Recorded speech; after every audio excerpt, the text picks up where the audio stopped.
Hi friends, இப்போ நாம் சுவையான வெந்தய குழம்பு எப்படி பண்ணுறதுன்னு பார்க்கலாம். இது பண்ணுறதுக்கு ஒரு பாத்திரத்தில் 1 டேபிள் ஸ்பூன் வெந்தயத்தை இந்த மாதிரி போட்டுக்கோங்க. இதை நல்லா வறுத்து எடுத்துக்கோங்க.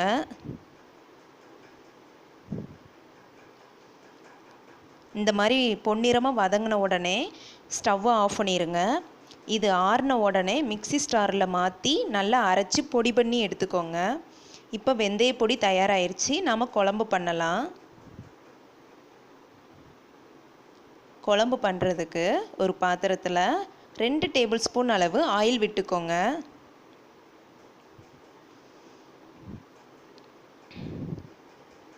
எண்ணெய் சூடான உடனே இதில் 1/2 டேபிள் ஸ்பூன் கடுகு, 1/2 டேபிள் ஸ்பூன் உளுந்து சேர்த்துக்கோங்க.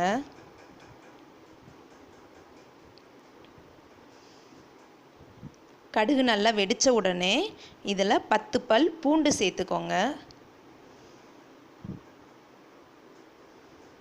பூண்டு லைட்டாக வதங்கையும் இப்போ நான் 10 சின்ன வெங்காயத்தை தோல் உரித்து எடுத்து வச்சுருக்கேன். அதையும் இதோடு சேர்த்துக்கோங்க. ரெண்டையும் நல்லா மிக்ஸ் பண்ணி நல்லா வதக்குங்க.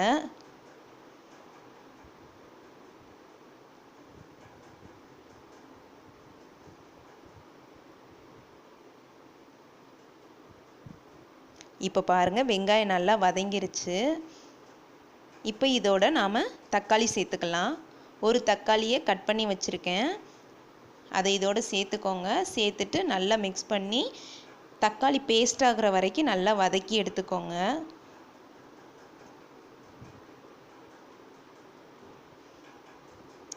இப்போ பாருங்கள், இந்த மாதிரி நல்லா வதங்கினதுக்கு அப்புறமா நாம் இதில் மசாலா பொடியெலாம் சேர்த்துக்கலாம். 1 டேபிள் ஸ்பூன் மிளகாய்த்தூள், 1 டேபிள் ஸ்பூன் மல்லித்தூள், 1/2 டேபிள் ஸ்பூன் மஞ்சள் தூள், 1 டேபிள் ஸ்பூன் சீரகத்தூள் எடுத்துக்கோங்க. இதை இப்போ நாம் குழம்புல சேர்த்துக்கலாம்.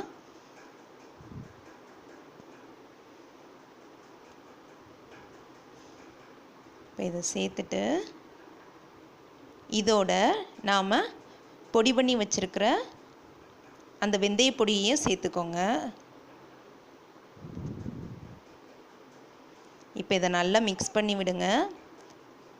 1 நிமிஷம் இதை நல்லா எண்ணெயிலே வதக்குங்க. மசாலா பொருள் கருகிராமல் பார்த்துக்கோங்க. இப்போ பாருங்கள், நல்லா வதங்கிருச்சு. இப்போ இதோட நம்ம புளி தண்ணி சேர்த்துக்கலாம். இப்போ நான் இந்த அளவு புளியை எடுத்து அதோட ஜூஸ் எடுத்து வச்சுருக்கேன். அதை இப்போ நம்ம குழம்போடு சேர்த்துக்கலாம்.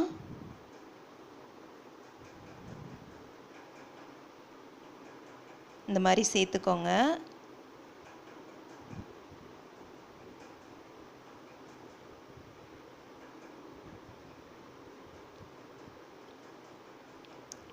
இப்போ குழம்புக்கு தேவையான அளவு உப்பு சேர்த்துக்கோங்க.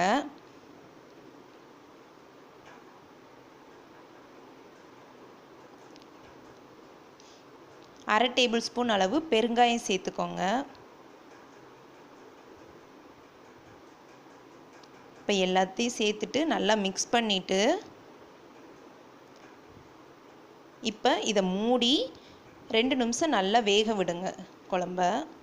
இப்போ நாம் தேங்காயை அரைச்சி எடுத்துக்கலாம்.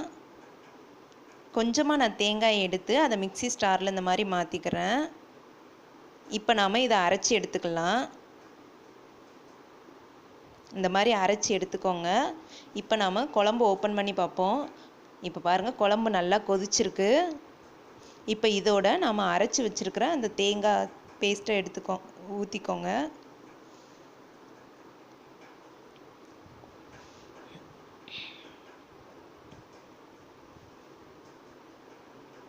இது நல்லா மிக்ஸ் பண்ணி விடுங்க. குழம்புக்கு தேவையான அளவு தண்ணி விட்டுக்கோங்க.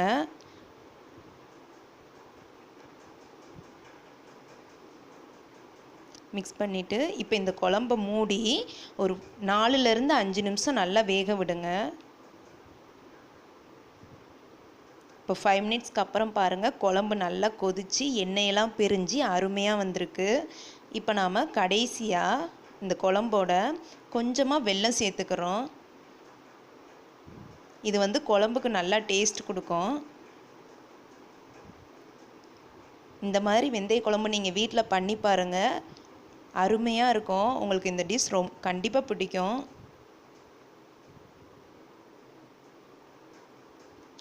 இப்போ இதை சாதத்தோடு சேர்த்து பரிமாறுங்க, அருமையாக இருக்கும்.